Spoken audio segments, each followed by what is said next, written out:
BIM Development Senior Manager, ASSA ABLOY, Opening Solution Malaysia.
Saya untuk memperkenalkan diri saya diberi nama Norimah binti Othman dan sekarang berkhidmat di ASSA ABLOY Opening Solution Malaysia Sdn Bhd sebagai BIM Development Senior Manager bagi Greater China dan South Asia. Alright, so lebih kurang bergiat ataupun berada di dalam industri selama 20 tahun dan saya memulakan saya punya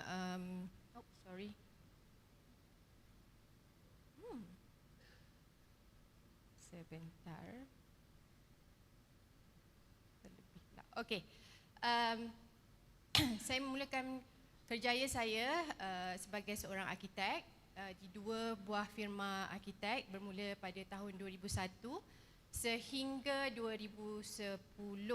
So pada ketika ini saya involved dalam dari segi schematic phase sehingga ke CIM, which is Projek Implementation Phase on site, dan dalam masa sama saya juga handle untuk projek government dan juga swasta.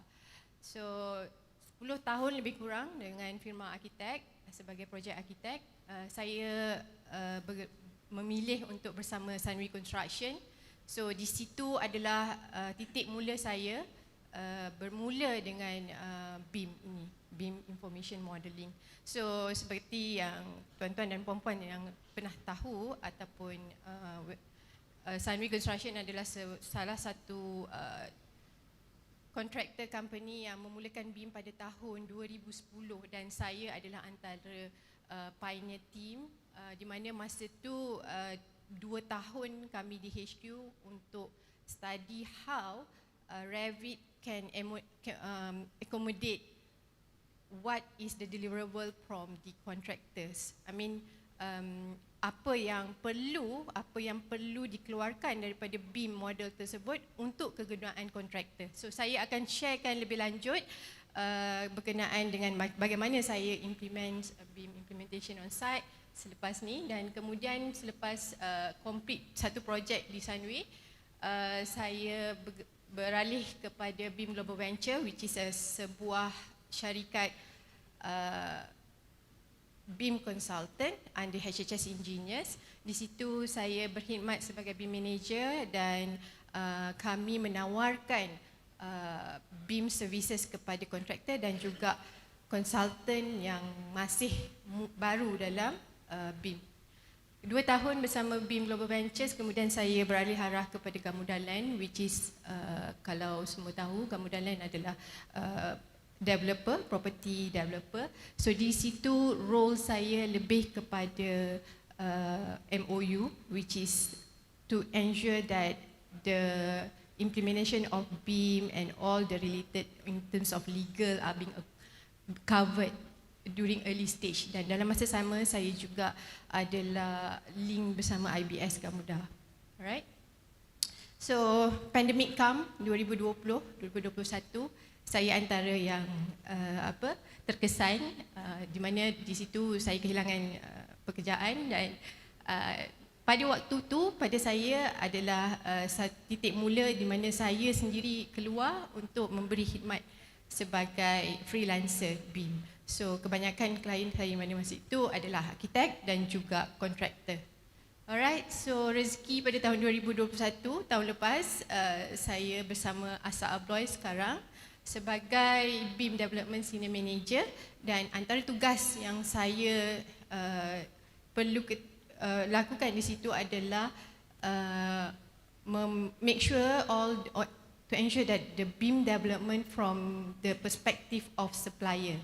So saya akan terangkan kemudian apa yang ASSA ABLOY offer to all those contractor as well as the architect to ensure and to be part of the ecosystem of BIM ecosystem itself.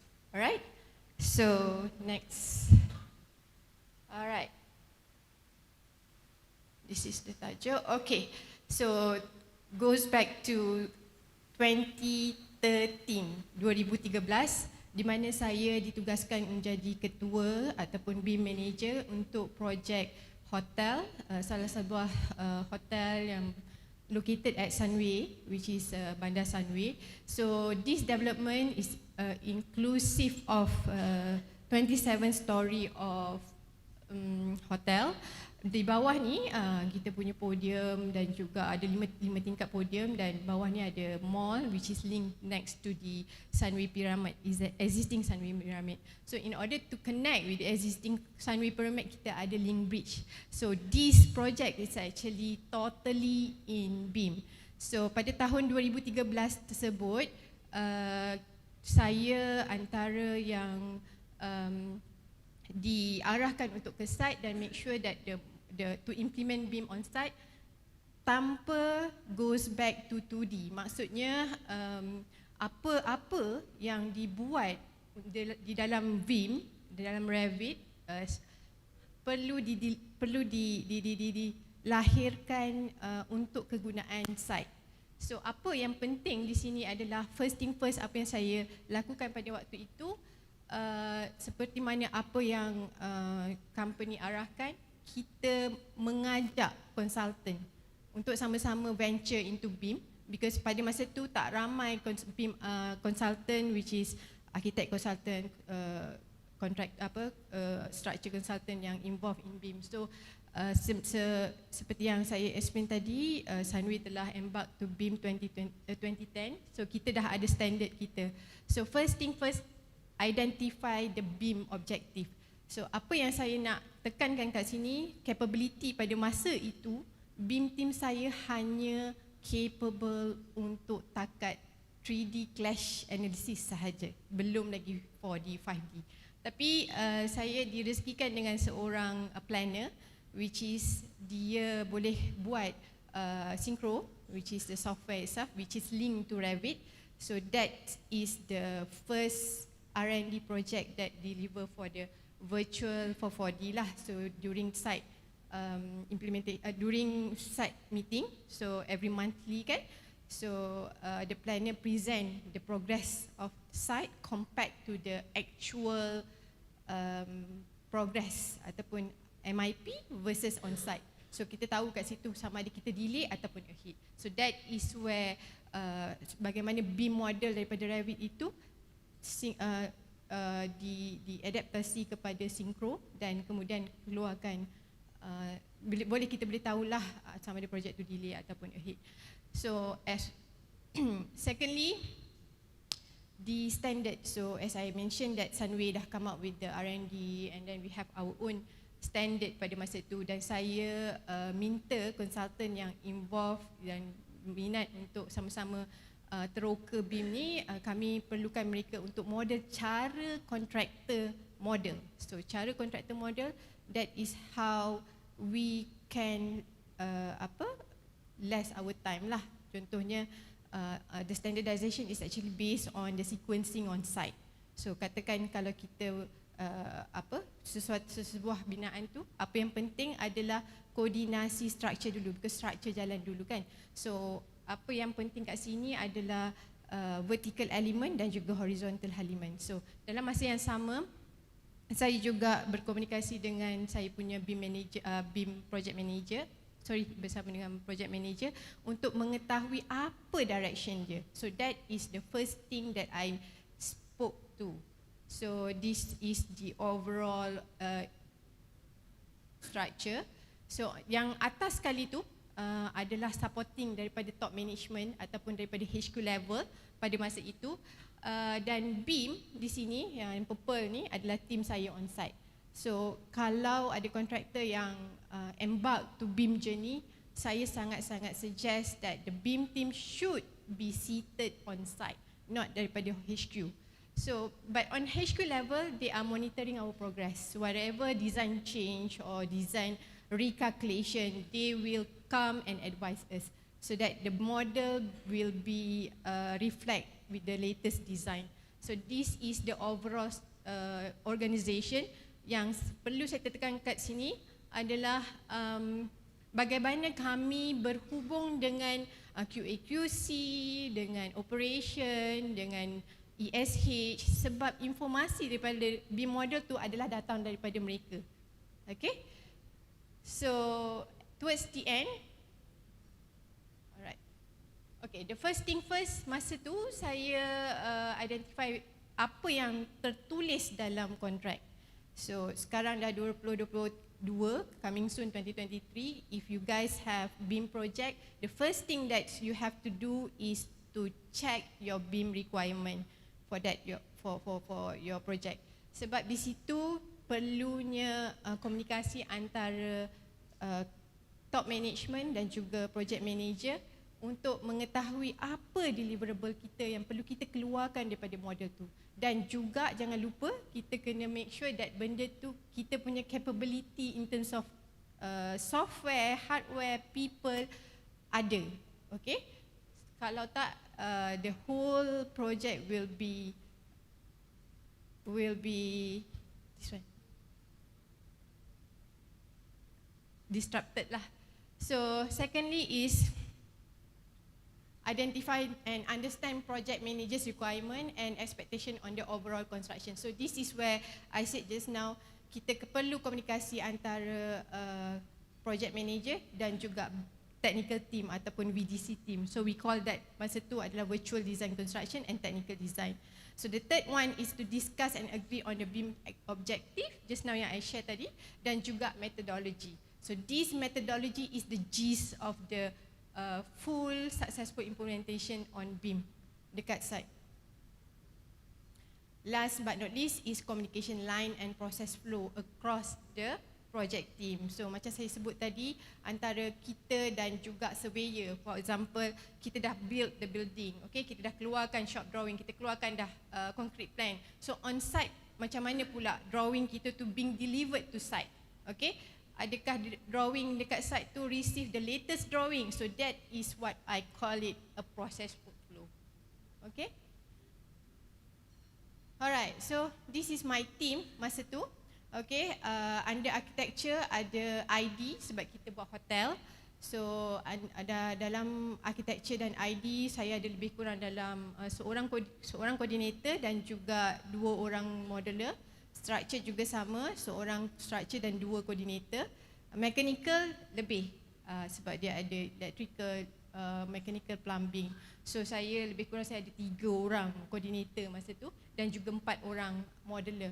Dan saya untuk 4D simulation ataupun progress, saya dibantu oleh directly daripada planner lah yang ada BIM capability pada masa tu. So apa yang saya buat masa ni adalah untuk to get together the whole team to have one spirit. So that means what is the things that I did masa tu adalah daily meets in early stage of the to build the team spirit. So maknanya as a BIM manager, I call every coordinator dan juga modeler to discuss what are their process, what are their progress pada hari tu dan apa yang kita nak ataupun apa yang saya punya PM nak. So I have to deliver it accordingly. So katakan bila saya punya project manager kata, okay, the first thing that you need to do is to coordinate on the vertical element. What is the vertical element? Vertical element in a building like core wall, lift, staircase, ramp. So that is the 3 things that I look into first. Because why? Because this is where the contractor or the subcontractor to determine the height. So kalau dah salah height tu hack, mampus, kan? So that is the first thing that we have to check. So BIM model being used for that analysis first. Vertical element dan baru horizontal element. Alright? So on the vertical element, apa yang keluar daripada apa yang keluar daripada analisis tersebut? Kita keluarkan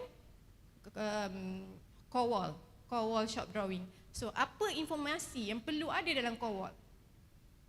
Semua kontraktor kan kat sini. Apa informasi yang perlu ada dalam core wall? Boleh jawab? Okay. First thing first, dalam core wall kita ada call button, betul? Tekan naik turun, call button. Dan kita ada hall lantern. So that particular information kadang-kadang kita ada di dalam drawing arkitek, kadang-kadang ada dalam drawing ID. Sebab saya buat hotel kan. So mungkin services area boleh follow arkitek. Yang tempat-tempat grand-grand tu kan, tu kena refer ID. So that is where I come in. So based on the experience that I have before as an architect, so saya kena jadi relator kepada semua informasi ni dan bagi informasi tu kepada saya punya team untuk diorang coordinate dan bring coordinate dan juga masak lah. Maknanya saya dah bagi bahan-bahan, diorang goreng dan keluarkan. Apa yang keluar daripada tu adalah core wall tadi itulah, core wall shop drawing. So daripada situ baru kita deliver kepada site dan site akan comment on site. So apa yang boss saya cakap dulu, which is the project manager, Norimah, what you should ensure is whatever shop drawing that keluar daripada BIM model must be 4 floor ahead. Okay, 4 floor ahead. So yes, bila you pakai BIM, benda tu memang doable. It's just that you need to know what information that you need for that deliverable to going out. So kalau katakan design tak firm lagi, yes, go to architect and ask. Okay, we give deadline. So kita kena as a contractor, we have to be proactive.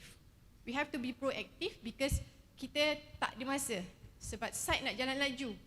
Dan kita sebab bila ada BIM, sepatutnya kita boleh save time dan juga save cost. So di situ perlunya seorang BIM manager yang tahu kat siapa dia nak tuju, kat siapa dia nak dapatkan informasi tu. Okay? So secondly is identify the shop drawing. Shop drawing tu, okay, untuk architecture, you nak keluar apa shop drawing daripada model architecture ni? You dah siap dah ni, cantik dah ni, coordinate dah ni, apa you nak keluar daripada model tu? Okay, first thing first, mungkin yang ni yang saya communicate dengan saya punya boss dan bos saya kata, okay, saya nak, dia nak wall setting out, normal kan? Ceiling setting out, okay? Tile setting out, okay. In order to coordinate tile setting out, okay, apa informasi yang perlu ada dalam tile setting out? soalan lagi. So, tile setting out, contoh kalau kat toilet, kita kena tahu dan kita kena determine where is the location of floor trap. Sebab situ opening. Ada opening dan juga di situ juga akan terlibat dengan structure. So, bila kita cast, bila kita dah coordinate semua and then kita punya concrete plan dah cater for all those opening, so that kita workmanship or tile setting out tadi akan cantik. So that is the coordination that plays within my team. Okay? Establish coordination workflow. Yes, kadang-kadang informasi daripada kontrak, daripada site dan juga daripada konsultan tu kadang-kadang bercanggah. So di situ kita perlu adakan setiap minggu koordinasi antara kita dan juga dengan konsultan. Alright?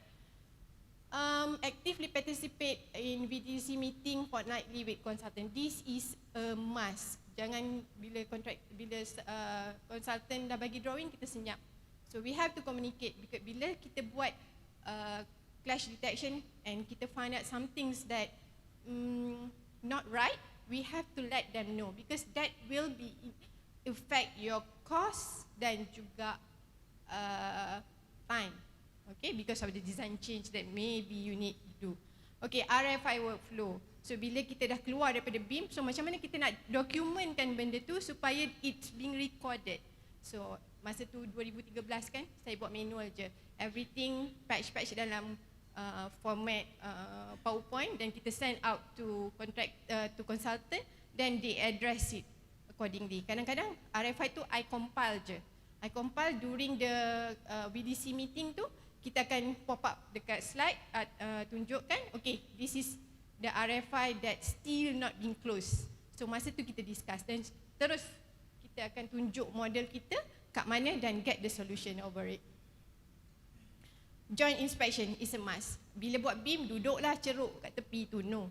To me, no. You have to walk, go site and check whether your drawing is as per site. Okay, kadang-kadang apa yang kita buat dalam drawing kita tak tahu rupanya kat site, ada benda lain yang wujud. So kita patut identify the things and reflect back to our drawing. And as-built input from surveyor. So bila kita dah keluarkan shop drawing, kita keluarkan dah setting out semua, dan kita dah pass to site and then site cast as per our drawing. So what's next? After that is to prepare the BIM as-built model and shop drawing. As-built drawing lah. Okay? So apa input yang kita perlu daripada surveyor adalah the final level yang dia cast. Kadang-kadang surveyor pun dia ada terlebih cast kan. So kat situ kita akan decide, kadang-kadang tiles tu akan perlu adjust, perlu slope. So that will be catered in as-built input after that. So that means we have two drawings. One is construction drawing, second is shop drawing, and the third one will be the final, which is as-built drawing or model.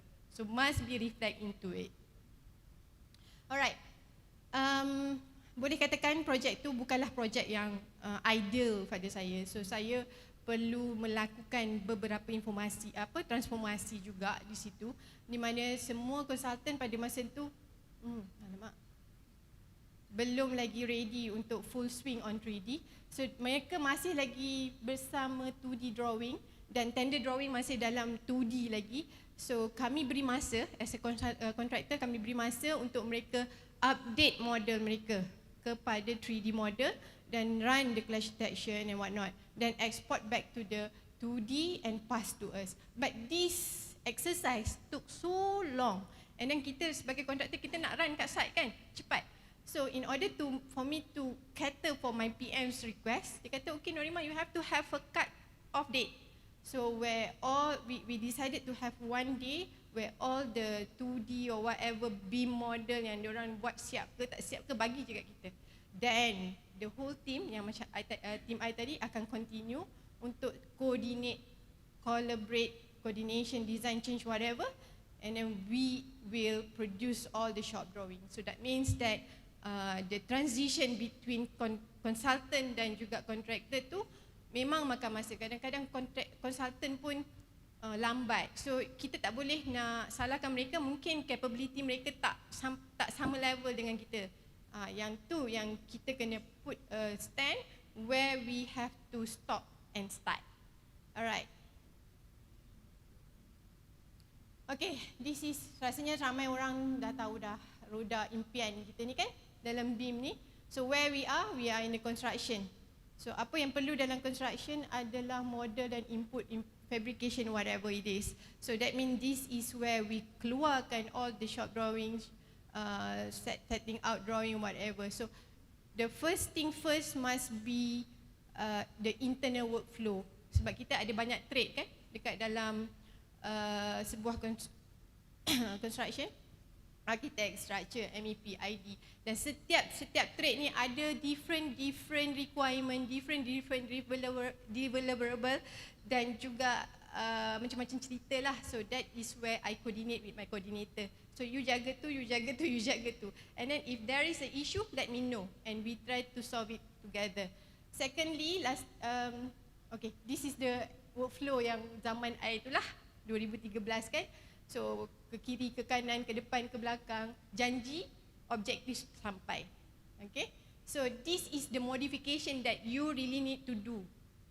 So dia tak ada je project tu ideal terus 3D then you keluar everything like that. No. So along the way you have to do the modification. Second is common data environment. This is yang sekarang ni lah kita dah ada more than macam-macam dah ada sekarang kan, lagi advance. Tapi zaman dulu I ada OneDrive je. Purely save the data of drawing and model. So walaupun zaman tu ada OneDrive lah kan, kita tak dapat tengok 3D pun tak apalah. Janji semua latest drawing is stored in there. And daripada OneDrive tu akan pergi kepada saya punya hard disk, dan hard disk tu lah jadi nyawa kepada projek tu. Kalau ada orang ambush dari punya PC, memang out lah, semua shop drawing habis. Okay, so kita try to communicate, kita try to accommodate whatever things that we have. Jangan kata oh kita perlu tu, kita perlu ni. Kita guna dulu apa yang kita boleh, dan daripada situ baru kita boleh we need this, then we talk to our top management. Tunjukkan, buktikan apa yang kita boleh keluarkan dulu sebelum kita minta yang bukan-bukan kan. So the third one is standard, macam saya sebut tadi, list of shop drawing. Coordination strategy, yes, macam I mention tadi, vertical element, horizontal element and what not. VDC RFI process. Okay, VDC RFI process bila kita keluarkan RFI. Okay. Ni this is shop drawing, sample of shop drawing that I keluarkan. Staircase bila kita dah habis coordinate dan kita keluarkan shop drawing untuk staircase. This is the sanitary the finishers drawing. Semua ni generated by Revit. Okay. Alright, so VDC RFI workflow, this is to me, you must know what your team are doing. So daripada situ you create your process. Jangan tengok sangat yang ada di internet kan. So just tengok dulu team kita, apa yang kita ada, dan daripada situ kita boleh modify. And okay, so contoh macam ni this is a drawing. Ni dalam Revit lah kan. So drawing yang kita keluar daripada Revit, dan bila kita buat coordination meeting, kita check, okay, dan kita bagi tahu consultant. So this is all how our VDC meeting being. Tak ada orang duduk pun, semua nak berdiri je sebab semua nak gaduh kan. Kontraktor nak kata macam ni, consultant kata no, I punya drawing macam ni. Padahal dia tak tahu yang dia punya ceiling height tak cukup kan. So kalau kita tak ada di situ dan tak fight untuk tu, macam mana? Dah buat, lepas tu tak cukup height, buang pula kan, demolish balik. So bila kita guna BIM ni, kita nampak kat situ, oh not necessary to have ceiling because kat kawasan tu sebenarnya servicing area. Okay, so immediately architect boleh kata, okay lah, I omit kat sini. So bila dia omit, dia terus sign. Sebab kita ada smart board dulu kan. So dia terus sign dekat kita punya smart board tu yang kita projectkan kita punya drawing tu. So daripada situ kita punya QS terus dapat. Okay, nah QS VO or omission. So straight away, which is we have a lot of time that we save during because of that exercise happen during the design weekly meeting with consultant. And alright, Daripada situ shop drawing pula. Okey, bila kita keluarkan, bila kita buat coordination antara architecture, structure, MEP, drawing asal tu dah lari daripada asal design daripada setiap konsultan. So bila kita dah rujak-rujakkan, kita keluarkan, konsultan mungkin I punya dulu lain. Kenapa you jadi macam ni? So yang tu yang kita nak avoid, where we have to come out with the process. So bila kita dah keluarkan kita punya shop drawing ataupun daripada B model tersebut, kita minta arkitek untuk sign. Untuk confirm balik coordination yang kita dah buat mungkin akan affect the original design. Kita bagi tahu dia, dan please sama ada dia akan mention apa tu, A ke B ke C. Kalau A tu maknanya you boleh straight pergi site buat. Kalau B mungkin ada modification yang kena perlu buat. So this is a sample of the concrete plan. Okay. So kalau full, terus bolehlah comment on site. Kalau tak, kena amend lagi. So kita kena recheck balik dengan engineer, apa lagi yang tak perlu, apa lagi yang perlu. Then that process is actually taken, ambil masa. So kita kena ambil, sebab tu kita kena perlu advance daripada tu. So that is the approval processes lah. And then bila dah okay, then kita comments on site. And then site inspection, betul tak jadi macam drawing kita tadi kan? And last but not least is the model, SBIT model. Macam saya cakap, make sure that the information yang ada dekat site being update into the SBIT model. So kita ada dua model, construction model dan juga SBIT. So whatever dalam pada construction must be update. Then towards the end is the SBIT model lah. Alright. Apa beam result and challenge that I face masa tu? Design change rapidly. This is normal lah. Bila kita buat in-house project kan, bila kita punya Tan Sri datang, tengok, oh I tak suka lah column ni kat sini hack. Okay. So bila kita ada model, kita immediately okay, kita kena hack kat sini, dan kita perlu communicate dengan kita punya PM. So next is what you nak, sebab kawasan tu dia baru buat kan. That's why bila ada a good project manager, dia tahu dia akan zone kan, beberapa zone kan. So bila zone 1 dah freeze, kena ada design change. So where next? So dia akan pergi ke zone yang ready lah. So Norimah, zone B ready tak all the shop drawing? Cakap yes, then boleh. So maknanya whatever design change will not affect the time. Maknanya as a contractor you boleh jalan. Okay. So on architect pula dia ada good point, which is tak perlu EOT lah kan. So something like that. So yes, you have to very well verse on sequence progress on site. So you kena tahu apa jalan dulu kat site, apa jalan kemudian. But you know, like say for example, macam saya sebut tadi kan, concrete plan, concrete, whatever concrete mesti jalan dulu kat site. Tapi informasi daripada M&E, opening, you know, trunking, you know, segala maknanya dia punya ducting, semua kena ada sebab kita nak cater for all the opening in structure kan. So that must be known early masa kita nak keluarkan concrete plan tadi tu. Software skill and interoperability. This one to me sekarang dah senang lah kot kan. Kita dah ramai dah pengguna-pengguna Revit dan juga mungkin ada interoperability issue je lah. Kadang-kadang kita nak buat coordination dalam Navisworks ataupun kita nak buat dalam cloud. So yang itu skill yang kita perlu belajar, dan saya rasa CIDB juga ada menawarkan kursus-kursus macam tu kan. So just go and get the knowledge lah. So the result of this implementation, handover as per expected date, okay, good workmanship, and project ni kita dapat QLASIK 84% alhamdulillah masa tu. Good teamwork, of course bila kita dah sama-sama buat kan, so kita jadi seronok. Dan itu adalah motivasi kita sebagai tim lah dalam dekat site. So less RFI. Alright. Salah satu projek yang saya involve juga masa saya tengah tak ada kerja tu kan, okay, is involvement of MySPATA. Okay, MySPATA is stand for Sistem Pengurusan Aset Tak Alih. So this one is regulated by JKR lah pada masa itu.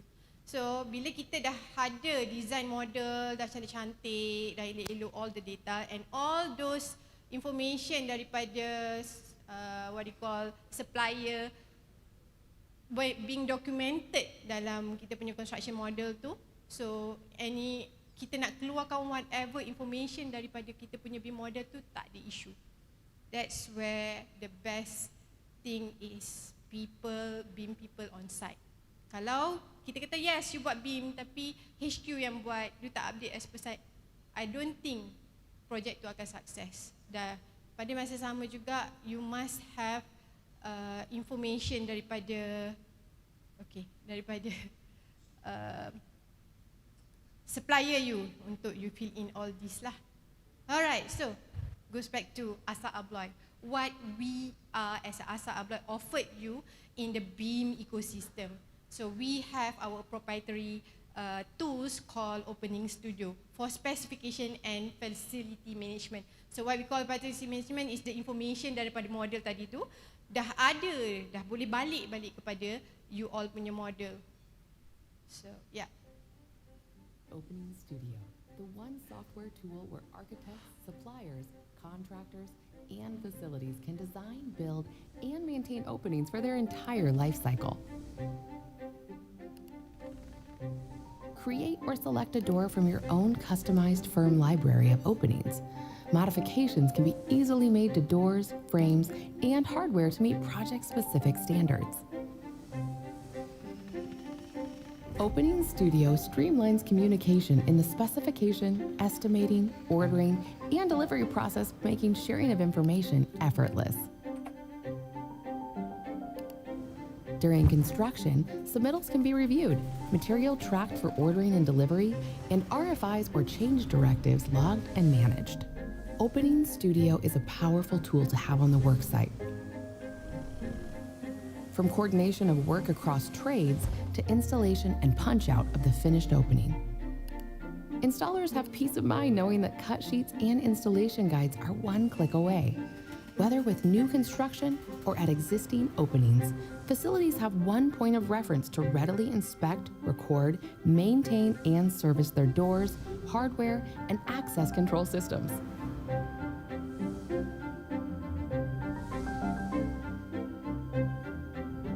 All your opening information is accurately and safely stored in one easily accessible location for the life of the building.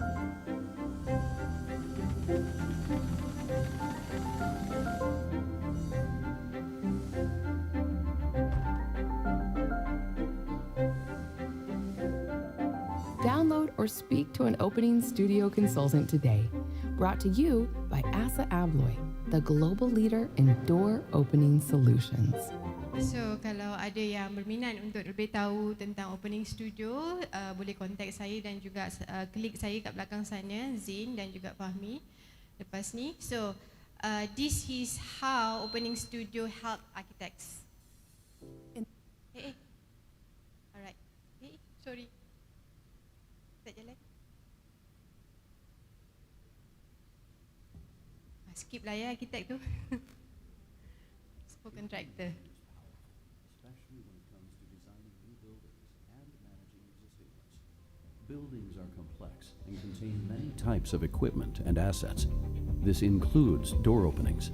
When doors stop working, safety and security can be compromised, and the cost to repair or replace components adds up quickly. And that's where ASSA ABLOY can help. Leveraging the latest technology, Opening Studio provides an innovative way to manage vital door and hardware components, allowing you to maintain control of critical opening information for the entire life of the building. With the Opening Studio mobile app, documenting door and hardware information is streamlined and complete. This collected data is accessible from a password-protected smart tag, either in the field or remotely from any computer or location, saving time on maintenance and repair decisions, while giving you access to warranty or replacement information. Doors require inspections for fire and life safety codes and regulatory agencies. With Opening Studio, you have access to proper documentation, enabling you to address non-compliant doors and deficiencies quickly and efficiently. Our professional team can provide complete fire, smoke, and egress inspections and compliance reporting. Or we can train your staff on the process and checklists to self-perform. Opening standards can be shared for future renovations, additions, or new construction through customized virtual design guides. Virtual design guides can display technical and visual information on a facility's door, hardware, and access control standards. Opening data can be extracted in various forms, including BIM files for your architect or contractor. To ensure openings are installed to your standards and functioning correctly, we also offer punch-out for doors on new facilities. We have your openings covered completely, no matter what phase your building is in. Let us help you prepare for the future of your doors. Document, inspect, maintain. Openings made easy. So itu adalah coming soon So kita akan bawa mobile apps untuk contractor, so akan gunakan on site. So how we are actually part of the BIM ecosystem, where we are helping architect untuk buat specification dan transfer the BIM model back to architect's model with the parameter. And then daripada situ architect dah tak ada isu dah untuk keluarkan all those what we call door schedule, air manggri schedule. So benda tu dah disiapkan dengan opening studio. Kemudian kontraktor yang dapat projek tu, dia dapat daripada model tu dan dia dah tahu dah what is the information in the model that they need to audit on. So that it's make collaborate, design, manage being simple. Alright, so this is as mentioned, coming soon. Bila kita apps ni dah launch kat Malaysia, kita akan wawarkan. So this is so meaningful to the contractor lah, basically, untuk inspection on site. Alright, terima kasih. Saya rasa saya dah perlu serahkan mic saya. Kalau ada question boleh refer kepada saya lepas ni lah. Sekian, terima kasih.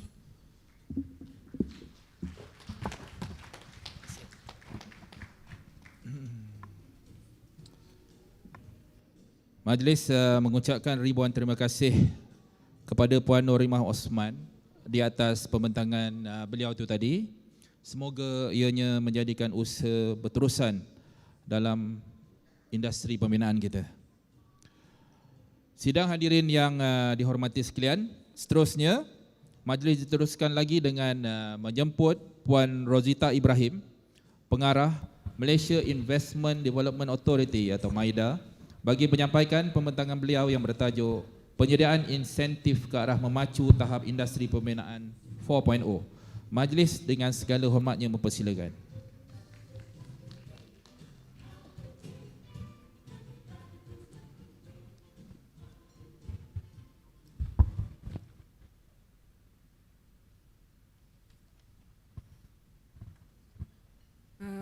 Assalamualaikum, selamat pagi.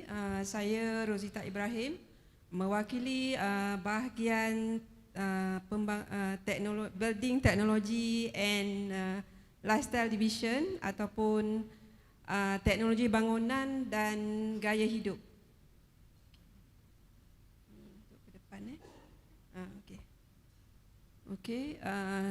sebelum saya memulakan saya punya presentation, saya ingin mengucapkan terima kasih kepada CIDB kerana menjemput MIDA.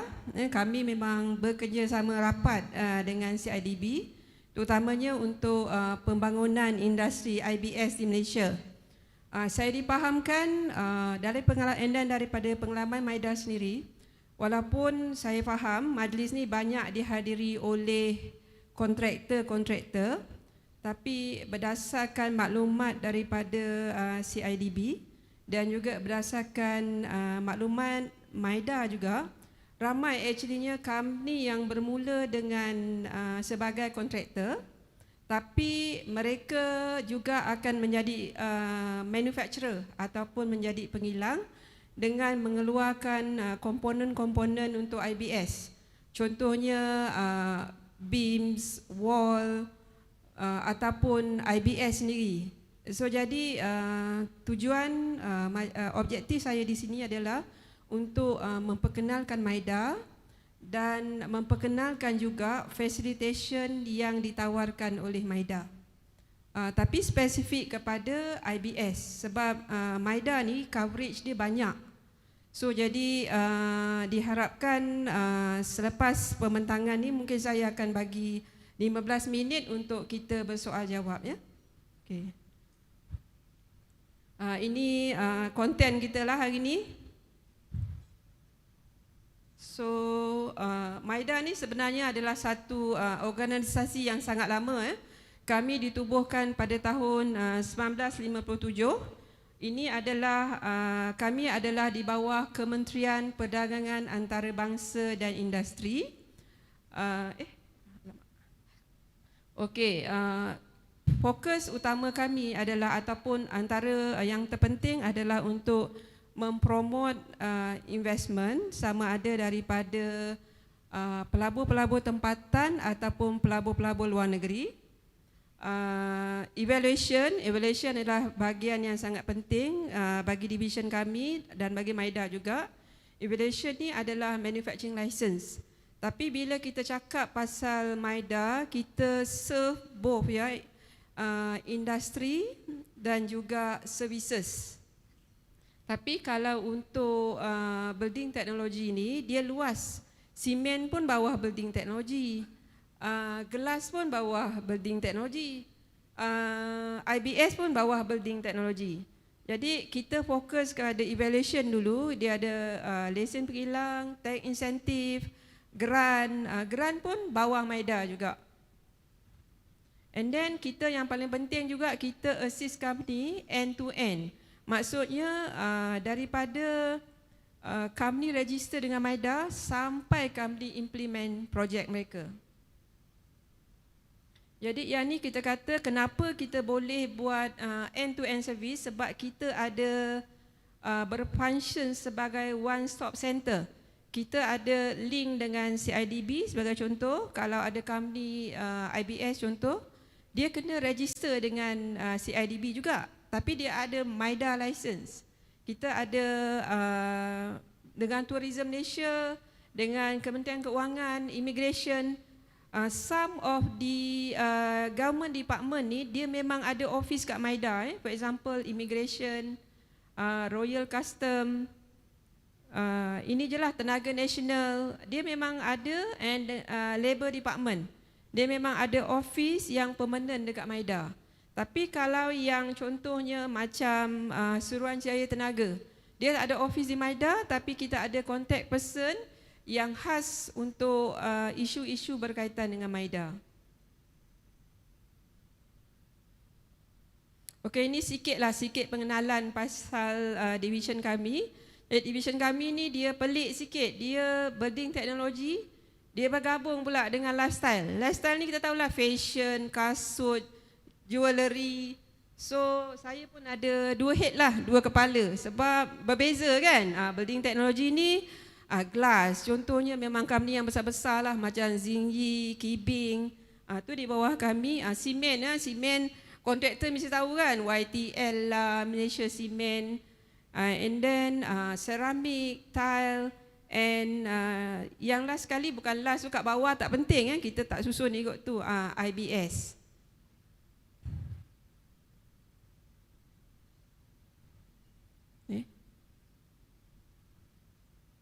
Okey, sikit penerangan pasal investment policy. Sebab ramai yang tak faham bila MIDA ni, bila kita keluar dekat mana-mana, surat khabar ke mana, mesti kita announce pasal investment figure. Maknanya sumber rujukan investment adalah MIDA. Walaupun kita banyak promotional agency, tapi kita centralisekan data di MIDA.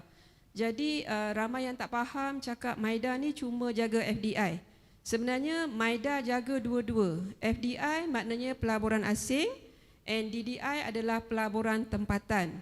Target MIDA adalah 60% pelaburan tempatan, 40% ataupun 40% adalah daripada pelaburan tempatan. Tapi kita punya general investment policy, kita membenarkan company asing memiliki 100% equity. Maknanya dia tak payah pun joint venture dengan company tempatan. company asing juga dibenarkan actually bawa dia punya keuntungan tu ke negara asal mereka. Tapi kebanyakannya company asing ni dia tak bawa semua, dia banyak buat expansion di Malaysia. Jadi tu sebab kita tiap-tiap tahun melaporkan pelaburan yang tinggi lah untuk daripada pelaburan asing. Actuallynya fokus kita adalah lebih kepada pelaburan tempatan dan secara overallnya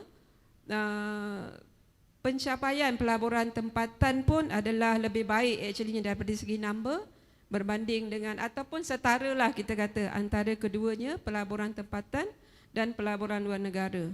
And then kalau company asing ni juga dia dibenarkan bawa dia punya expertise daripada luar negara. Tapi kalau company tempatan juga memerlukan expertise dari luar negara, dibenarkan juga. Tapi kita kena tengoklah sama ada company luar negeri ataupun company tempatan, kalau nak buat expertise tu, kita hanya allow yang expertise yang tak ada di Malaysia. Kalau setakat marketing ke, finance ke, ataupun macam jawatan-jawatan biasa, mechanical engineer ke, banyak kat tempatan kita takkan allow lah.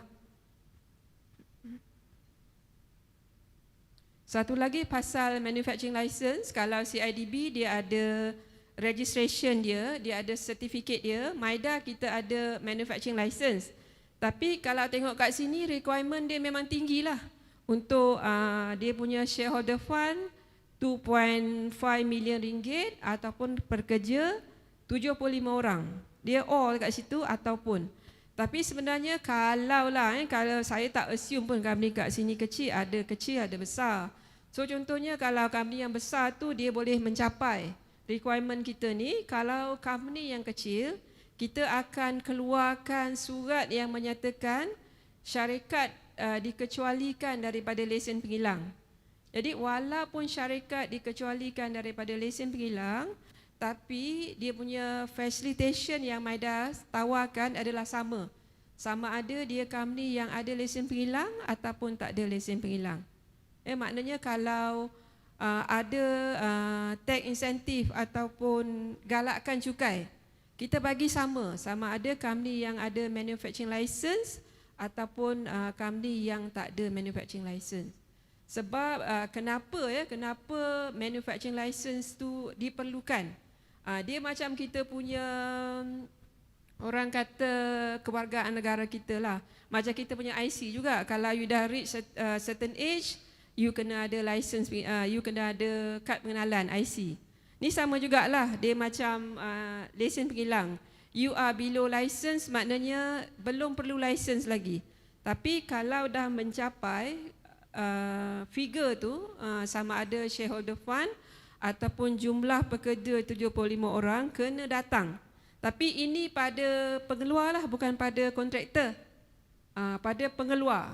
Memang setengah pengeluar dia berasal daripada kontraktor pun. Dia tak sedar yang kontraktor ni sebenarnya dia ada elemen sebagai manufacturer. Contohnya some of the component tu company keluarkan sendiri. Contohnya katakan dia buat roof trusses ataupun wall kan. Tapi mungkin dia buat untuk kegunaan dia sendiri. Tapi actuallynya itu dah ada elemen pengeluar dah. Sebab dia kena ada equipment, kena ada mungkin alat-alat kan, kena ada software.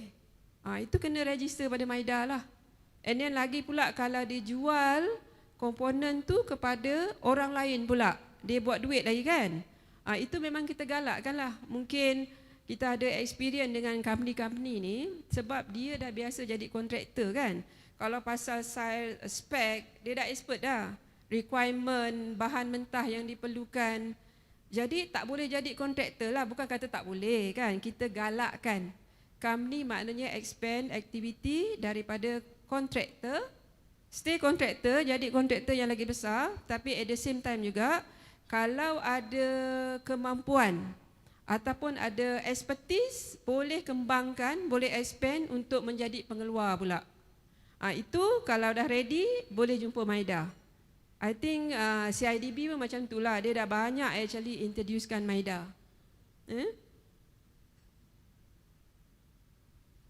So MIDA ni macam kita kata mula-mula tadilah, kita proses manufacturing license, kita ada proses tax insentif. Tapi ni mungkin terlampau teknikal, boleh tanya nanti saya apa dia pioneer settle, kalau mana yang berminat tu, investment tax allowance, reinvestment allowance, customized package investment incentive.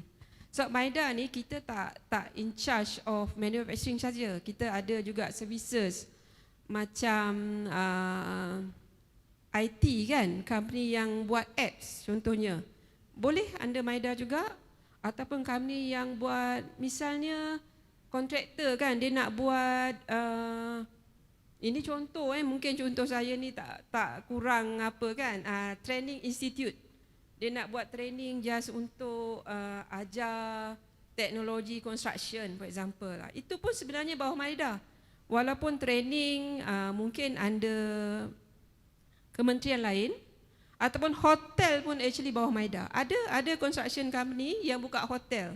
Jadi hotel tu pun dia bawah MIDA walaupun dia bawah Kementerian Pelancongan, tapi untuk mendapatkan kemudahan contohnya tax insentif, grant, ianya di bawah MIDA.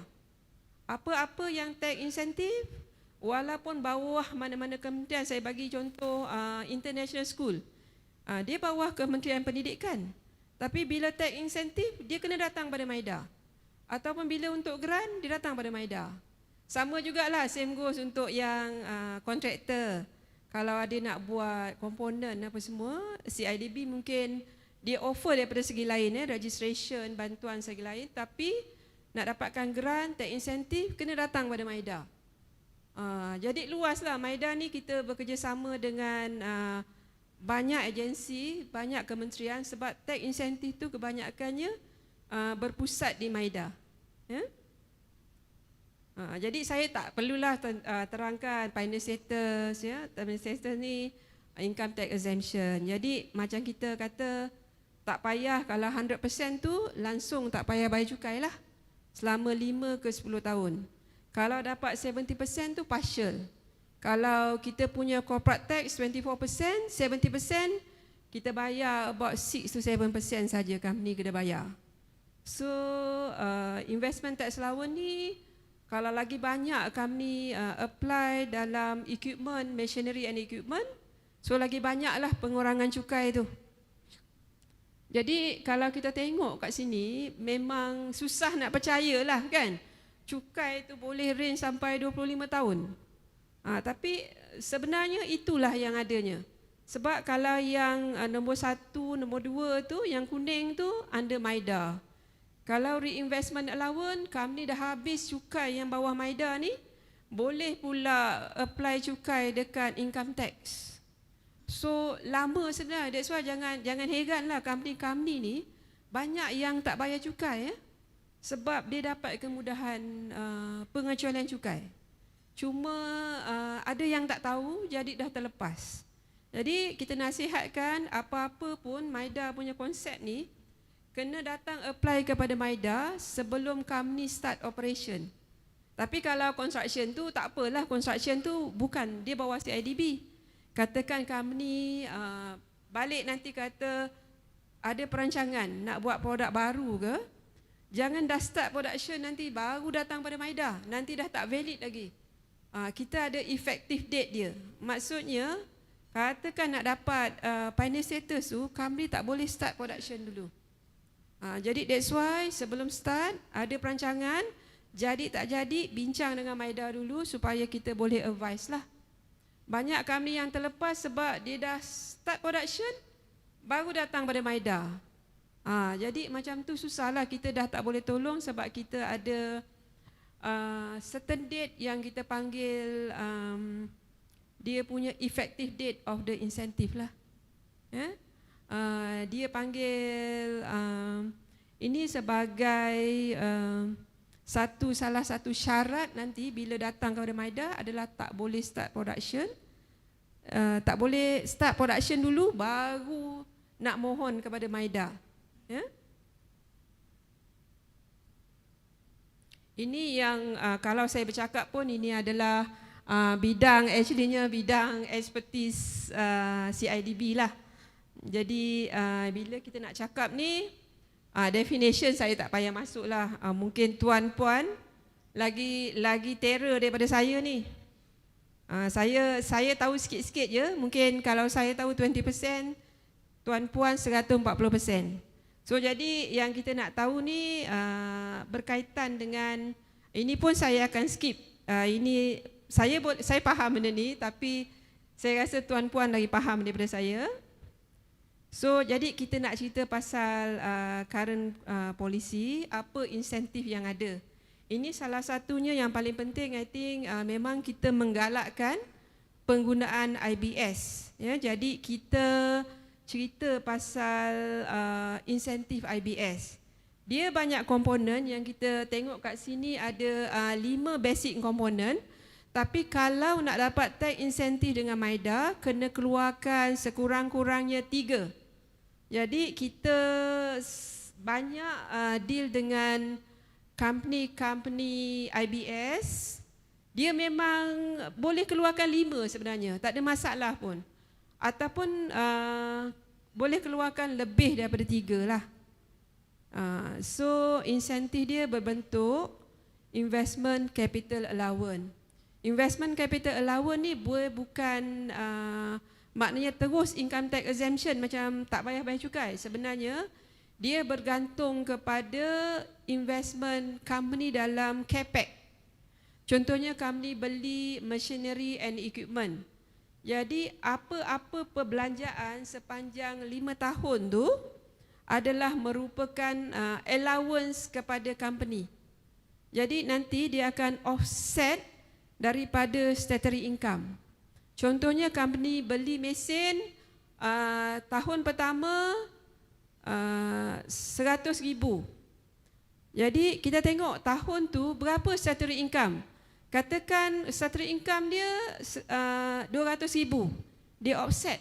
Statutory income dia offset sebanyak 100,000, ada 100,000 lagi. Tapi kalau company tak buat untung, dia boleh carry forward.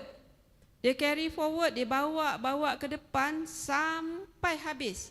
Kadang-kadang company 10 tahun pun dia tak habis offset. Dia boleh offset sampai dia utilize tu, maksudnya dia dapat keuntungan yang lebih besar daripada yang dia spend tu, baru boleh tolak. Kalau tak, dia carry forward sampai dia utilize lah. Dia tak ada sekatan. Contohnya 5 tahun kena habiskan, tak ada. Apa-apa perbelanjaan selama tempoh 5 tahun tu dia boleh carry forward until fully utilized. Konsep dia mudah, macam kita punya personal income tax, kita kan ada dapat deduction. Contohnya kita bayar zakat ataupun kita medical kan, insurance. Macam itulah konsep dia, you spend, offset. Spend, offset. Jadi kalau lagi banyak company spend, lagi banyak dia akan untung lah daripada offset tu, percentage tu. So saya pun tak akan ceritalah dia punya syarat dia. Dia kena ada value added, kena ada managerial, technical, supervisory. Sebab kita menggalakkan kaki tangan daripada kalangan managerial, technical. Mesti cukuplah ada at least 25%. Kita tak nak kita guna foreign workers pula kan untuk projek-projek kita. And then linkages dengan local manufacturer tu maksudnya company kena dapatkan supply of dia punya raw material daripada pengeluar-pengeluar tempatan. Ini IBS ecosystem, ini antara company-company yang dah register dekat MIDA. Contohnya I think kat sini kita ada Skip ni company Swedish yang agak besar juga di Pulau Pinang. And ada mungkin yang tuan dan semualah quite familiar, of course. Ada Sunway, ada Setia. Selain daripada tu kita ada Gamuda. Yang company yang SMEs juga banyak yang di Terengganu, di Kelantan yang dah register dengan MIDA. Ini just untuk share lah kita punya IBS performance daripada tahun 2017 sampai Januari to June this year yang dah berdaftar dengan MIDA sebanyak 61 company. Ini untuk IBS sahajalah. Kita tak ambil yang company-company yang lain yang keluarkan, ada yang building material pun ada, tapi ini spesifik untuk IBS. So kalau kita tengok sini daripada segi investment lebih kurang sama je. Kalau tempatan domestic investment 2.4 bilion ringgit, foreign 2.3 bilion ringgit. Yang tempatan lebih sikit daripada yang luar negeri. So daripada segi job creation ada 4,700 lebih kurang job employment yang kita create daripada investment ni. So daripada segi ini penting sebab bila kita tengok session sebelum ni pun cakap pasal BIM, software semua tu. Jadi kita pun MIDA bila ada National Policy on Industry 4.0 yang di-launch pada Oktober 2018, kita pun MIDA di bawah dengan MITI memperkenalkan satu inisiatif baru ada grant di bawah MIDA. So grant ni adalah grant industry forward. Jadi proses dia sebelum dapat grant tu, company kena mendaftar dulu dengan MITI. Jadi company kena buat kita panggil readiness assessment. Kenapa readiness assessment tu simple word dia adalah macam kita pergi doktor lah. Kita pergi doktor, dia cakap, oh you ni sihat, tapi you ada sikit lah masalah dekat sini. Konsep dia sama. Konsep dia sama, maknanya dia akan ada assessor. You register dulu, kami register dengan MITI, MPC coordinate, okay, register dengan MITI, and then kena dapatkan readiness assessment dulu. Ada assessor, contohnya SIRIM. SIRIM datang, dia lantik, lepas tu dia akan dia akan tengok macam mana, and then baru tu datang pada MIDA untuk dapatkan grant. Grant ni maximum amount dia 500,000. Dia matching grant. Matching grant ni maksudnya 70-30, 70% daripada government, 30% daripada company. Contohnya kalau 100,000 katalah company nak beli beams. Kalau kos dia katakan kalau RM10 tu 7% daripada government, 3% daripada company sendiri. Jadi macam mana yang kita orang kata besarlah amount tu. Daripada government 70%, company kena 30% saja. So yang ni boleh tanya MIDA, kita ada boleh dekat website kita pun ada, tapi kita boleh berbincang lanjutlah lepas this presentation. And then automation capital allowance, ini company yang tujuh yang nak go for automation. Okay, ini dia konsep dia adalah capital allowance, sama dengan IT reinvestment allowance tadi, dia offset daripada statutory income.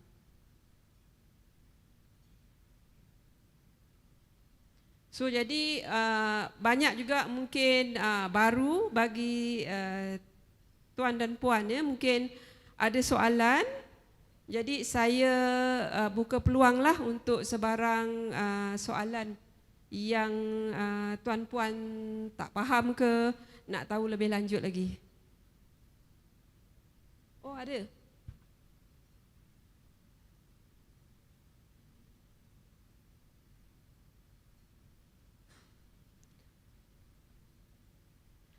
Adakah sesuatu pembangunan petroleum persendian seperti PPIC perlu lesen penghilang? Ini PPIC ni bukan ke yang menawarkan macam ada gudang macam tu kan. Dia bukan pengeluaran ni. MIDA kita ada mengeluarkan lesen, tapi kalau dia menjalankan akti penghilangan.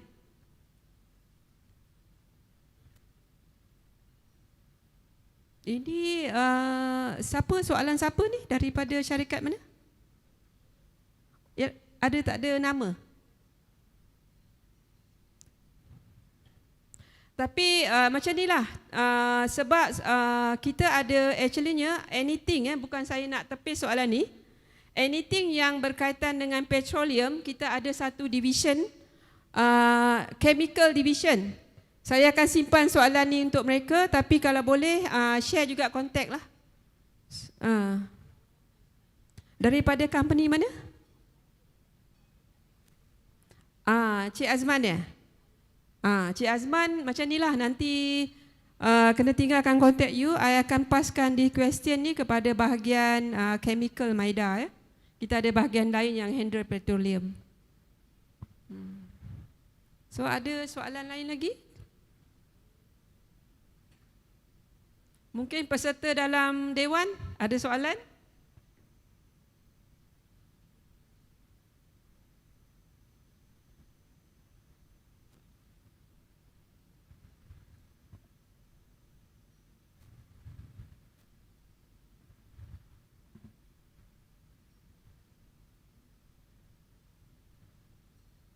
Tak nak tanya ke tadi pasal geran tadi? Saya laju sangat tadi pasal geran tadi. 70-30 tadi. Yang geran tadi.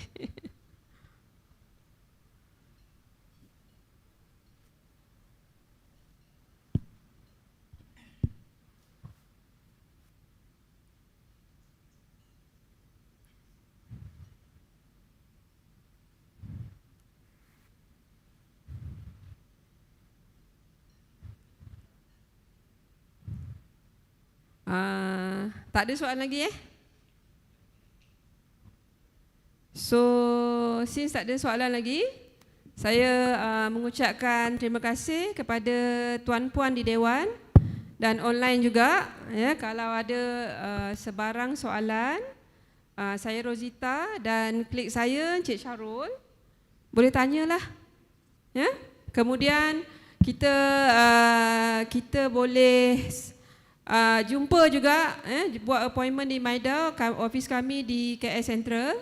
Ya, ataupun boleh email saya rozita@mida.gov.my ataupun syarul@mida.gov.my. Okey, assalamualaikum sekali lagi, terima kasih. Baik, terima kasih Puan Rozita Ibrahim di atas pembentangan yang bermanfaat daripada beliau itu tadi. Sidang hadirin yang dihormati sekalian, majlis diteruskan lagi dengan menjemput Mr. Antreas Makromallis daripada Topcon Positioning Asia Malaysia Sdn Bhd bagi menyampaikan pembentangan beliau yang bertajuk Aplikasi 3D Scanner dalam Projek Pembinaan. Majlis dengan segala hormatnya mempersilakan.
Hello,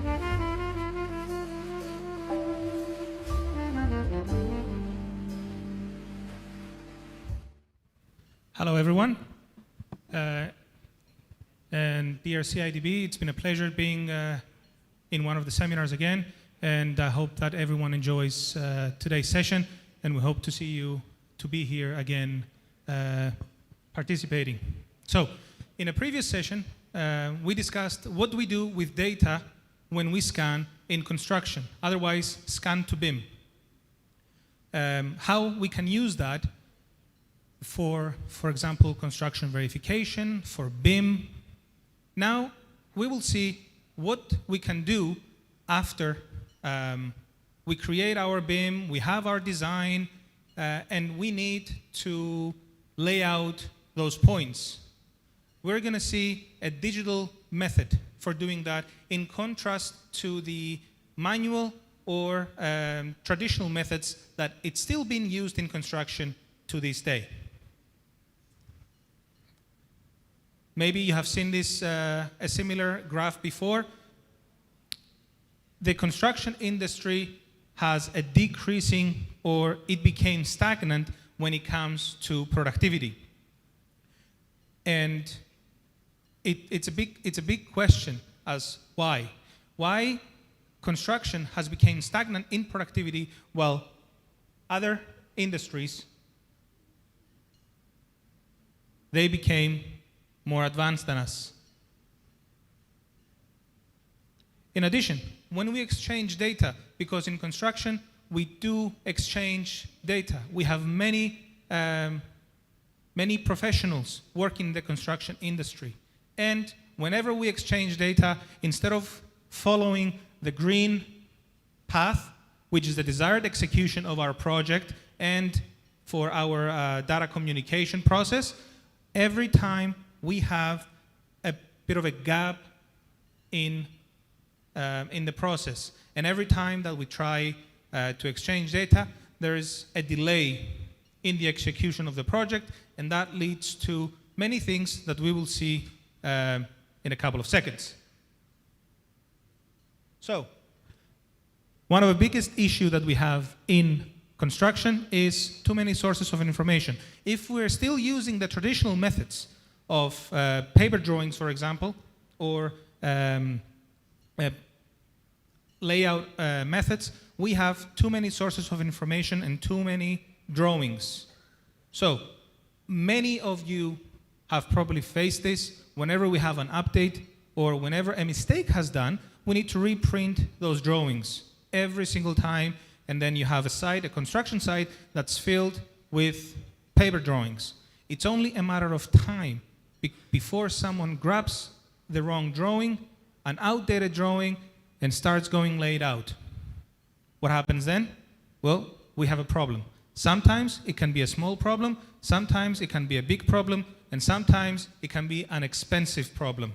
However, whatever happens, we have a delay in our project execution, and we have a problem in the entire project. Another issue that we're facing is too many CAD models. Every time we do an update, instead of using the cloud services or working from a unified model, the civil engineer works from his own CAD model, the mechanical engineer or the electricians, they work from their own model, the surveyor is completely left out of the party, and we have too many CAD models. So none of them communicate with each other. It could be in a different coordinate system. They could be using different units. One of them works in millimeters, one of them works in centimeters, others work in meters. And that becomes an issue when we try to combine our data sets in order to create BIM. And too many points of reference. Some of you have seen a total station in action. Some of you have used a total station. Some of you have done traditional layout where we use a lot of tape measures, a lot of strings, and so on. And of course, some of us experienced people using their own unique methods of doing whatever they're doing in construction. Whatever that is, too many sources of points of reference. In a construction site, it's a big project. We need to keep it unified. If we have an entire team you're working from using the same methods, we're minimizing the mistake. Coming to traditional layout, it's a lengthy process.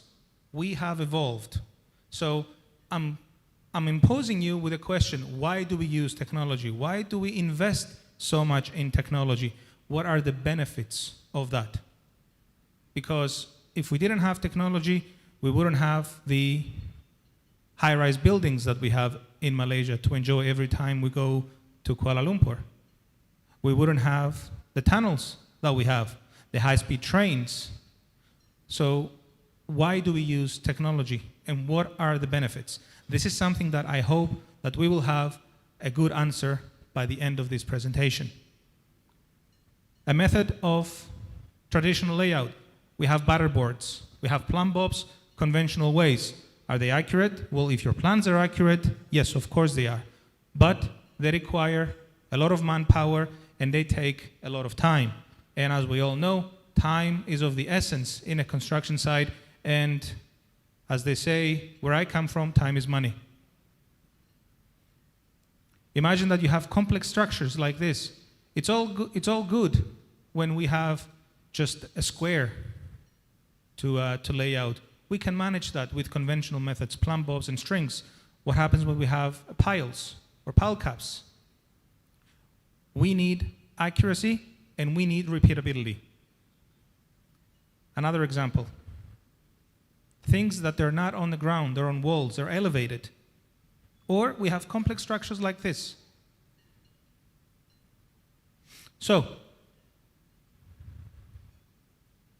these are all methods that we face today in construction. Anchor bolts. A few years ago, we didn't have them. Now we do. Why? Because they're useful. It's a way to place our cables, overhead pipes, out of the way, out of danger. However, they are exposed when it comes to servicing, when it comes to maintenance. So we don't have to break concrete every time that we need to do service. But we need to put them somewhere that there's going to be consistent. We can't have a zigzag pipe. If it's a water pipe, we're going to have a problem with pressure. Ducts, another example. Concrete sleeves. So when it comes to precast concrete, it's concrete that is already dried up. So everything that is going to fit within that precast concrete has to be placed before the precast sits, and it has to be with absolute accuracy in order to fit, because your margin of errors, they are very slim. Same goes for electrical conduits, whether it's utilities, whether it's electrical, whether it's fiber optics, everything has to be with absolute accuracy in order to fit for the precast. That all comes with traditional paper-based layout. And these are the main issues that we're facing right now. We're not utilizing coordinates, so all that rich information that our technology can offer us, we're just putting them aside. Reworks, because of the issues that we saw earlier, too many sources of information, too many CAD models, everyone's doing whatever they're doing for layout, for example, in construction, we gonna come up with mistakes.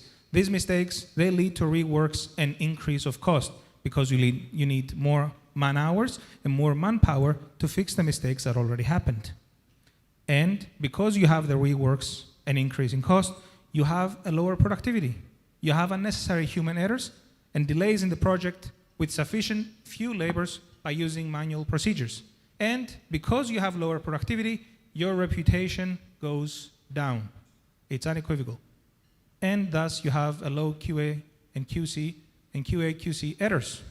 Low deliverables, low QA/QC.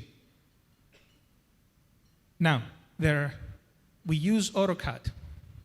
A lot of people, they use AutoCAD only for X and Y. Some of them, they can use X, Y, Z. However, we're not fully utilizing what technology has to offer to us. And the main topic of the speech is digital layout. How can we go from traditional paper-based layout to digital layout so we can fully utilize the technology that we have nowadays? How? By maximizing our productivity using automated methods. Why do we came up with robotic instruments? Because we don't want to be looking through a scope for the entire day. That's exhausting. Again, another person. If we're using a small prism, it's crouched all day. That's also exhausting. And in order to do layout, you need a lot of manpower to do that.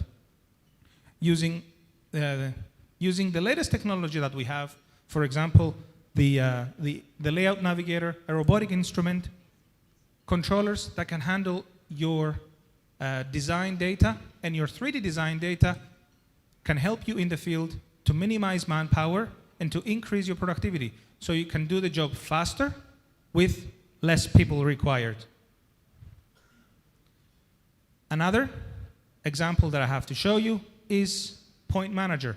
Point Manager is a software that works as a plugin for AutoCAD and Revit.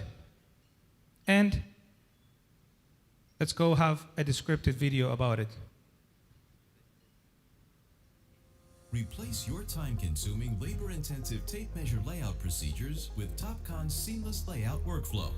No need to dimension drawings. Instead, create points using Topcon's Point Manager in AutoCAD or Revit and upload directly to your tablet to bring to the field.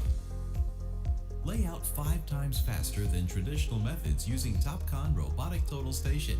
And when possible, install pre-pour to save even more on installation cost. During layout, the system automatically records as-built information, proving items are positioned within specifications and reducing costly rework. After the layout is complete, update the drawings back in the office with the as-built information on any items that needed to be moved during the construction process. Bottom line, use Topcon's complete layout solution to eliminate having to dimension drawings, lay out 5 times faster, reduce costs, eliminate rework, and allow yourself to build faster and improve your cash flow.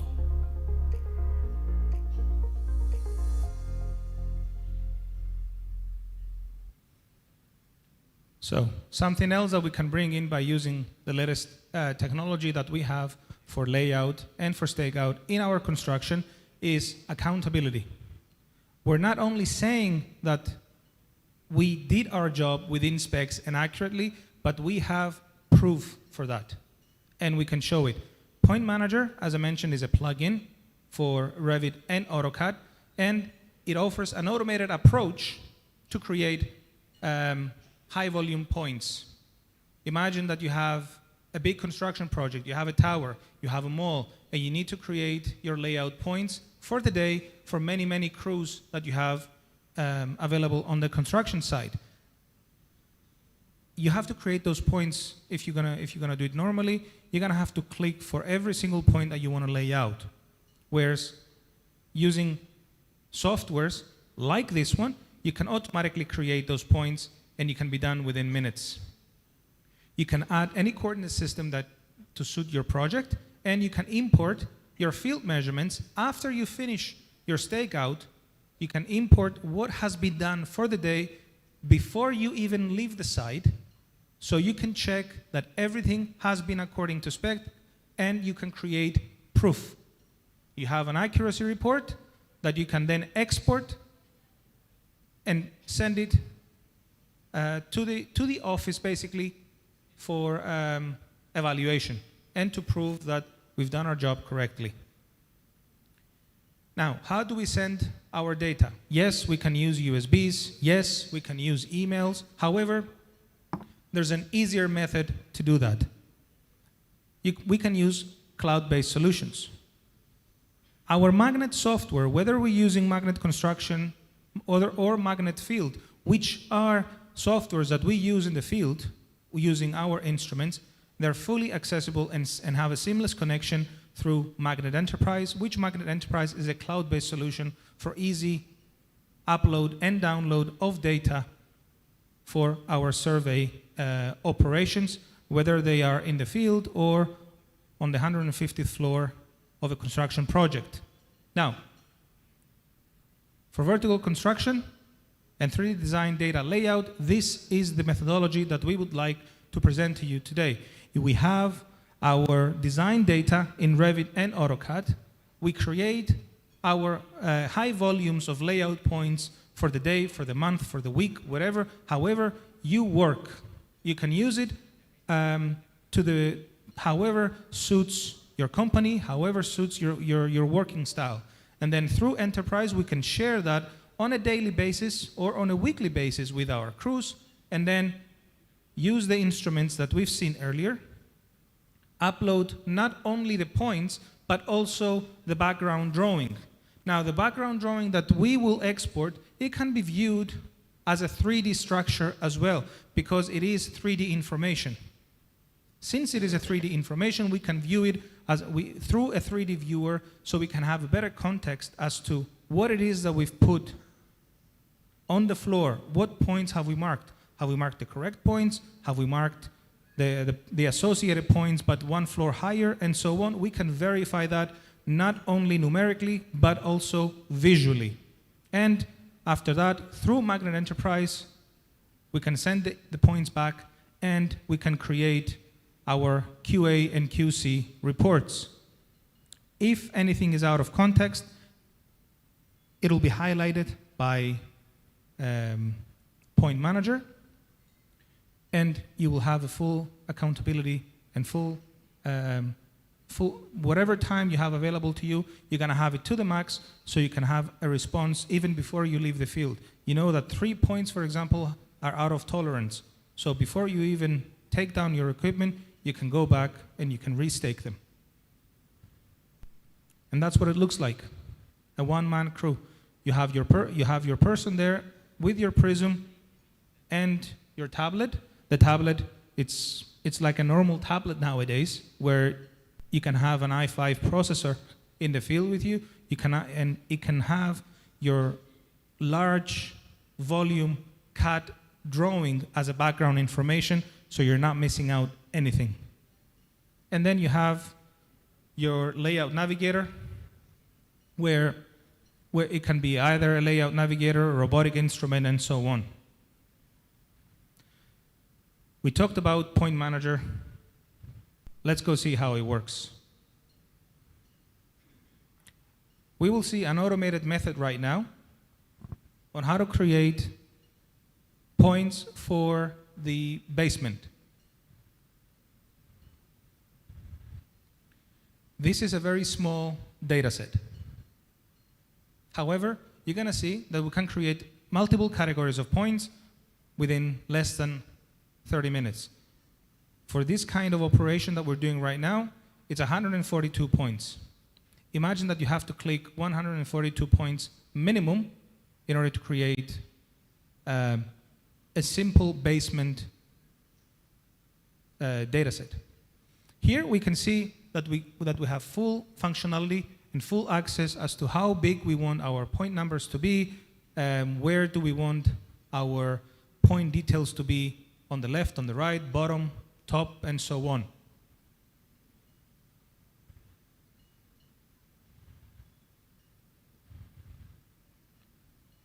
Once we finish, as you can see, points for the basement have been created for the foundation.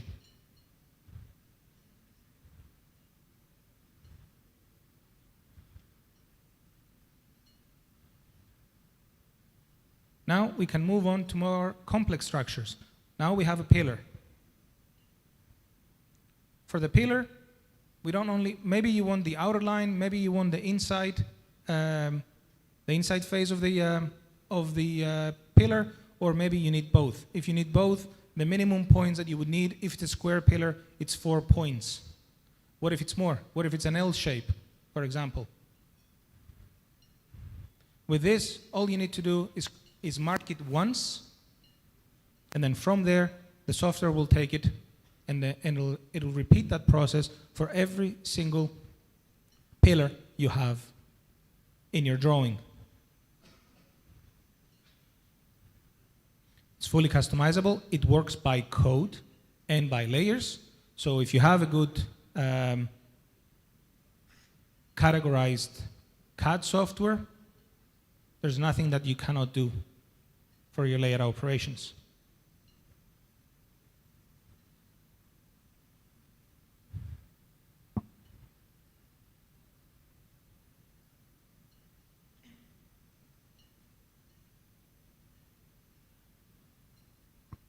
So the points have been created automatically.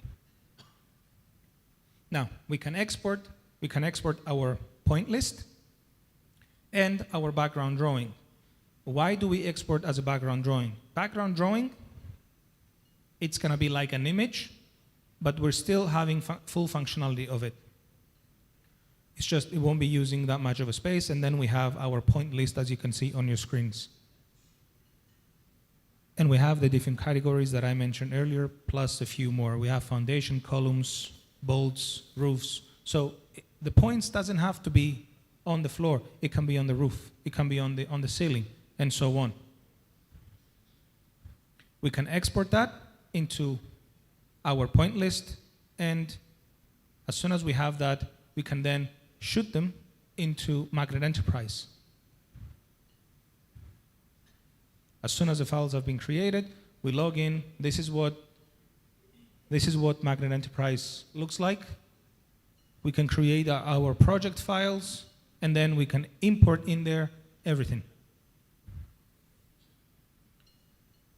So this happens in the office. It could be the first thing that you do while you're having a coffee and you want to update your crew in the field what has to be done for the day.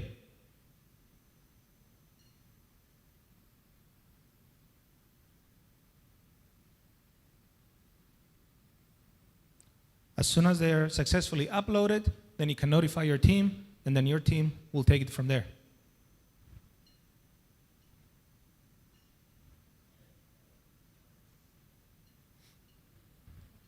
Now, we mentioned software.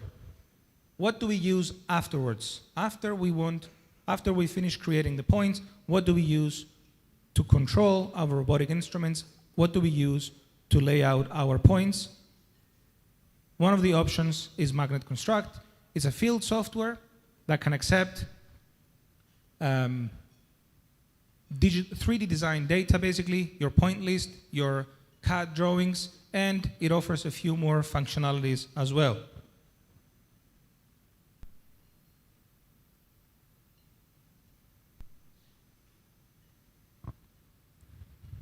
Here we will see how we can connect easily. All we need is internet connection. As soon as we connect, we can find our files and download them straight into our job.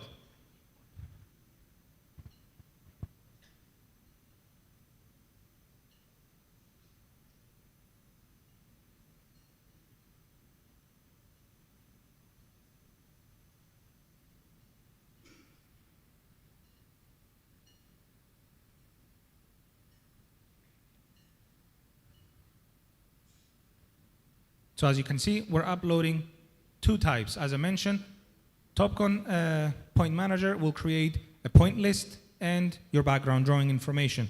As soon as those two created and uploaded, they can be easily uploaded into your software, which the software, it can be installed even on your phones.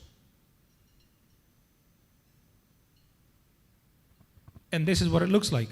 So I mentioned that we have a 3D viewer as well to see what we have done or what we do.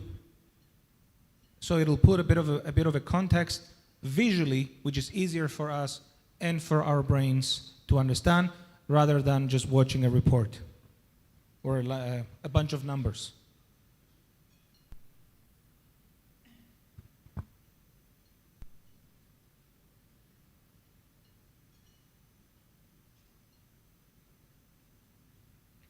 And this is to show Magnet Construct in action. That's how it looks like to lay out points using this 3D design data in the background. You have absolute control of your points, and you can decide which one is the best. We can also stake out lines, for example, which is very useful in construction. And you can also do your topo. For every point that you lay out, you have the option to take a measurement so you can create your true as-built. You need as-built information in order to create your as-built drawings. How do we create as-built? It's by comparing what exists in reality compared to the design data that we have in the office. Because design data, it's perfect. They're mathematical models, and we are really good at it, at creating that.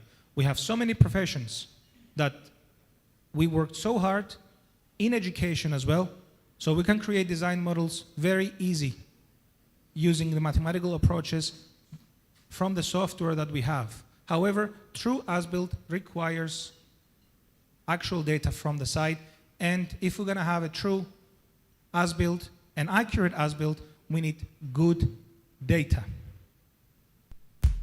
This is a testimonial from a customer using the Layout Navigator.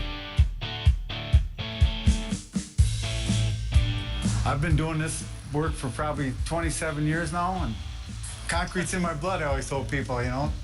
We're building right now, we're building in an apartment building, this 5-story building, one of our biggest projects to this, you know, since we've been ever doing this. The building's 275 feet long and 102 feet wide. First thing they asked me was, are you guys familiar with a total station? I don't know, you know. I knew they exist, but we never researched it. We're talking about these bigger projects and how other companies around us, other competitors around us have already had total stations. We would have been way out of our league without a total station for this job. I said we kind of had to, you know, get with it, get up with the times, and get a machine that would make us capable of doing this. It just would have been almost impossible just to do it without the Topcon LM100. We did everything with it right from the get-go, from the footings to laying out our walls to setting anchor bolts. Right now, we've probably cut this job down. Normally, it would have probably took us 14 weeks. We did it in 9. And even the precast guys, after they come and seen what we were doing, they were randomly checking. And they said, man, you guys are going a whole lot faster than we ever thought you did. You know, they're relying on us, the precision. You know, we got to be within an 1/8 of an inch on a template that's 2 foot by 2 foot when we're setting anchor bolts. We set 250 anchor bolts, and we're within an 1/8 inch. To square up or measure, it would have taken at least 5-6 guys to try to get the tape nice and straight, keep the slack out of it. It allows me to just be a one-man crew. I can lay out ahead of everybody. Normally, I had 10 guys on the job, and with the LN100, I had 6 guys on the job, and most of the time, your profit on a job is how fast you can do it, you know, without the labor, you know. The LN100 has cut our costs, I bet you, at least by 1/3. It's kind of like, you know, using a new cell phone for the first time. Once you learn the program, it's becomes almost instantaneous. I mean, I learned it in about 20 minutes, had the confidence to set it up and do what I had to do with it. It's almost like walking in the woods. You got to believe the compass. And once we decided we would trust that total station, oh, it's perfect. Yeah, it's simple. It's you know, you set her up on a job site, you get it dialed into what we're going to do with it, it's effortless.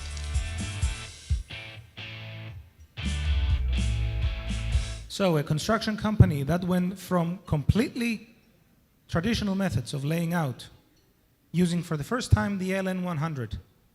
And this is a testimonial. Now, I know it sounds a little bit cheesy, however, engaging in technology, it has the benefits. And this is the message that I want to relay. That the technology is here to help us to increase our productivity, be more consistent with our results, and have better outcomes in our construction. So these are some of the features. It's self-leveling, easy to use, one-person operation, and you have all the specs that you would need in a construction site for layout. Closing up, the effect and return of investment. Now, return of investment, it means what do you get out of it? What do you get by engaging in technology? Well, first and foremost, we're fully utilizing all the necessary data and information that we can have from our softwares and from our survey methods. Because we're using that, we have an increase in productivity. We are faster with less manpower, and we have better results because we're not having this back and forth between mistakes. We have a reduction in rework, and we are more accountable, and our reputation rises up. And because of this, we maintain better QA and QC deliverables. It's a chain reaction in a good way. So, thank you very much for your attention, and if you have any questions, please go ahead.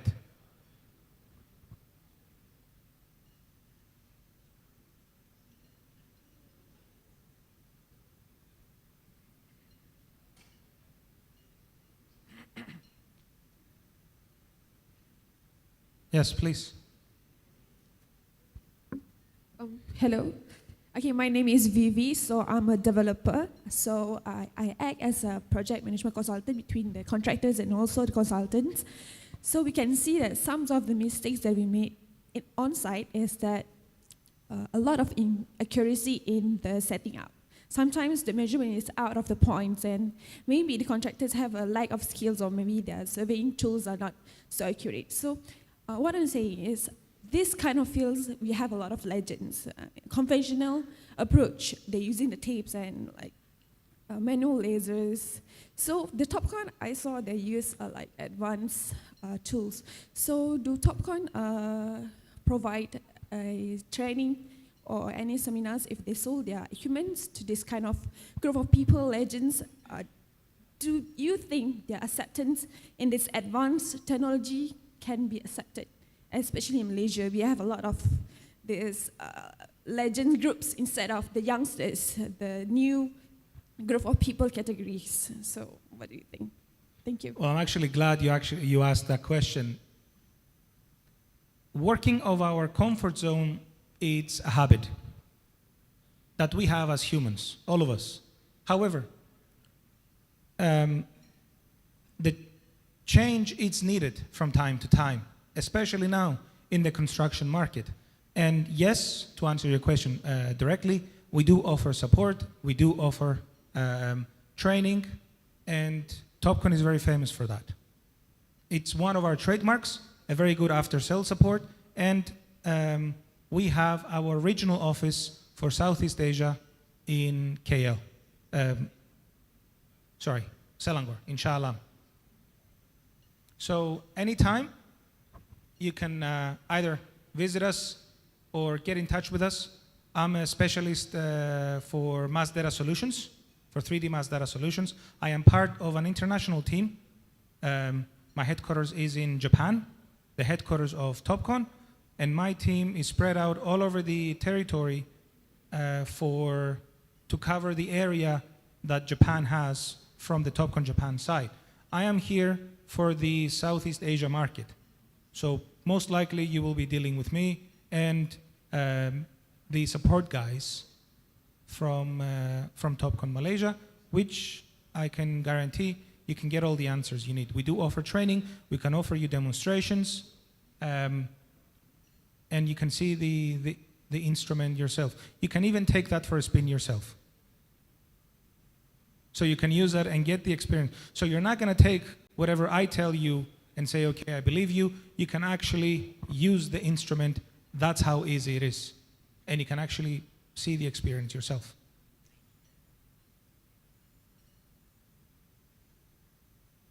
Any other questions?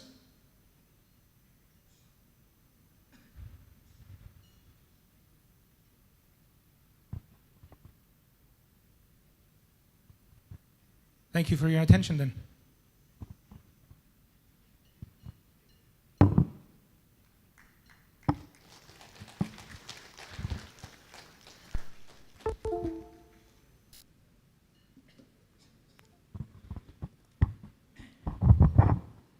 Okey, kalau tak ada soalan, majlis mengucapkan ribuan terima kasih kepada Mr. Antreas Makromallis, di atas pembentangan yang bermanfaat dari beliau itu tadi. Okey, for anyone that wants to see actually the equipment, we do demonstrate it outside. So visit our exhibition area during the breaks or whatever feels convenient for you. Thank you.